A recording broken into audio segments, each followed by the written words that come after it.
Hello, my dear friends. Welcome to my YouTube channel TSC English Classes.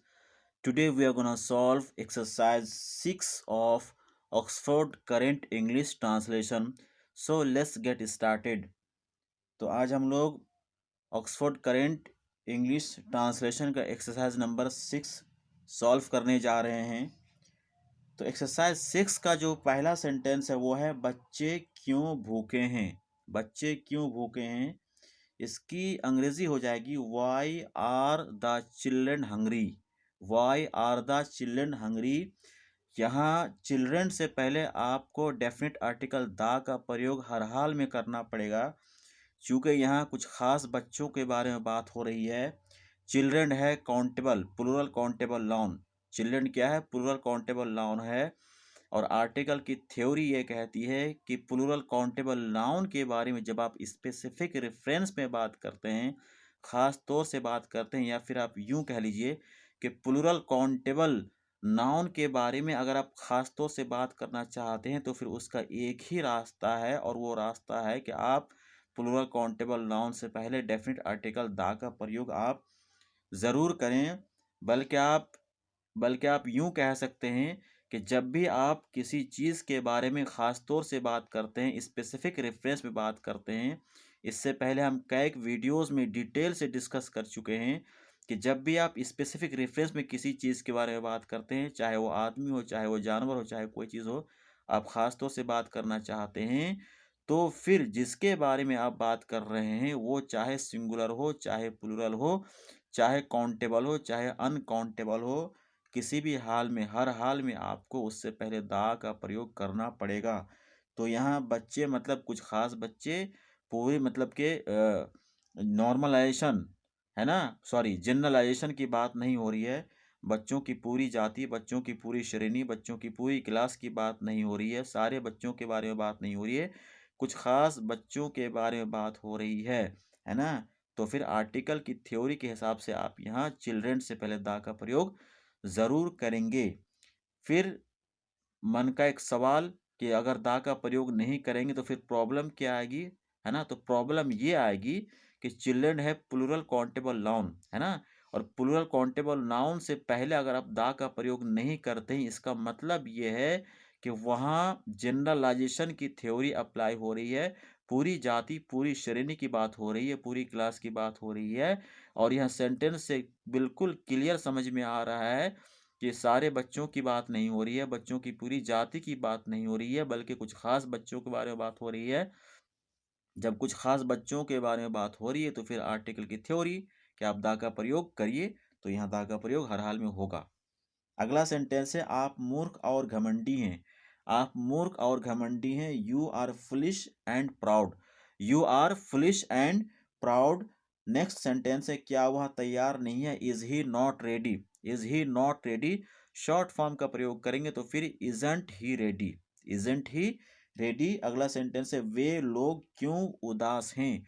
Y are they sad. Why are they sad. मेरा दोस्त दोषी नहीं है। My friend is not guilty, है ना। My friend is not guilty. वे लोग शिक्षित नहीं हैं। They are not educated. They are not educated. क्या आप पागल हैं। Are you mad. Are you mad. वह कैसे बेईमान नहीं है। How is he not dishonest. How is he not dishonest. Short form का प्रयोग करेंगे तो फिर हो जाएगा how isn't he dishonest. Next sentence है तुम लोग क्यों थके हो। Why are you tired. Y are you tired. वह कैसे सुंदर नहीं है। वह कैसे सुंदर नहीं है। How is she not beautiful. How is she not beautiful, या फिर how isn't she beautiful. Next sentence है आप अशिक्षित हैं। You are uneducated. You are uneducated. क्या तुम्हारा भाई मेहनती नहीं है। Is your brother not laborious. Is your brother not laborious. Short form का प्रयोग करेंगे तो फिर हो जाएगा isn't your brother laborious. Next sentence है वे लोग विनम्र क्यों नहीं हैं। Why are they not humble.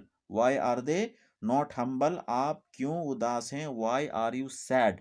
Why are you sad Mohan एक नेता नहीं है, Mohan is not a leader, Mohan is not a leader, वे एक शिक्षक हैं, he is a teacher, he is a teacher. आप यहाँ वे के लिए दे का प्रयोग बिल्कुल गलत मत करिएगा, ग्रामेटिकली गलत हो जाएगा, वो सही नहीं होगा। एक आदमी के बारे में बात हो रही, जब एक आदमी के बारे में बात हो रही है ना, फिर आप यहाँ वे के लिए अंग्रेजी में क्या लाएंगे, आप ही का प्रयोग करेंगे। तो वे एक शिक्षक हैं, ही इज अ टीचर। क्या हम लोग किसान नहीं हैं, are we not farmers, are we not farmers. आप कैसे एक कलाकार हैं, how are you an artist, how are you an artist. आप लोग कैसे चोर नहीं हैं, how are you not thieves, how are you not thieves. क्या तुम्हारे भाई लोग नाविक हैं, are your brothers sailors, are your brothers sailors. क्या मेरे पिताजी गायक नहीं है, is my father not a singer, is my father not a singer. यहाँ आप सिंगर से पहले आर्टिकल ए का प्रयोग जरूर करिएगा। हिंदी में एक नहीं लगा है उससे कोई मतलब नहीं है, हिंदी में एक लगा रहे चाहे ना लगा रहे। आर्टिकल की थ्योरी ये कहती है कि we do not generally use singular countable nouns without articles और other determiners. Singular countable noun का प्रयोग आर्टिकल या दूसरे डिटर्मिनर के बिना जल्दी मतलब कि नॉर्मली नहीं होता है लेकिन यहाँ वो परिस्थिति नहीं पाई जा रही है। इसलिए आप यहाँ ये मत समझिएगा कि हिंदी में एक नहीं लगा है तो फिर अंग्रेजी में यहाँ ए का प्रयोग कैसे करेंगे। आपको हिंदी के अनुसार अंग्रेजी में अपना दिमाग बिल्कुल नहीं लगाना है। हिंदी और अंग्रेजी दोनों दो अलग अलग भाषाएं हैं, दोनों का अपना अलग अलग सिस्टम है, दोनों का अपना अलग अलग हिसाब किताब है। इसलिए आपको हिंदी के अनुसार अंग्रेजी में अपना दिमाग नहीं लगाना है। इसलिए क्या मेरे पिताजी गायक नहीं है, इसकी अंग्रेजी क्या हो जाएगी, है ना, is my father not a singer. अगर आप ए का प्रयोग नहीं करेंगे तो फिर ग्रामेटिकली गलत हो जाएगा। अगर आप ए का प्रयोग नहीं करेंगे इसका मतलब यह है कि जो जो मतलब कि जॉन ईस्टवुड ने जो कहा है, माइकल स्वान ने जो कहा है, जेसी नेस्फील्ड ने जो कहा है, एच डब्ल्यू फाउलर ने जो कहा है, ए एस हॉर्नबी ने जो कहा है, इन सब की कही हुई बातों का आप उल्टा कर रहे हैं और ऐसा आप नहीं कर सकते। ये बड़े बड़े अंग्रेज हैं, बड़े बड़े धुरंधर हैं अंग्रेजी के ग्रामर के, ये है ना। इसलिए आप अपना दिमाग ना लगाएं, सीधी सीधी बात, आर्टिकल का सीधा सीधा रूल है कि सिंगुलर काउंटेबल नाउन का प्रयोग हम लोग जनरली आर्टिकल या दूसरे डिटर्मिनर के बिना नहीं करते हैं। मैंने बोला करते हैं लेकिन परिस्थितियां पाई जाएंगी तब। यहाँ उन परिस्थितियों में से कोई सी भी परिस्थिति नहीं पाई जा रही है।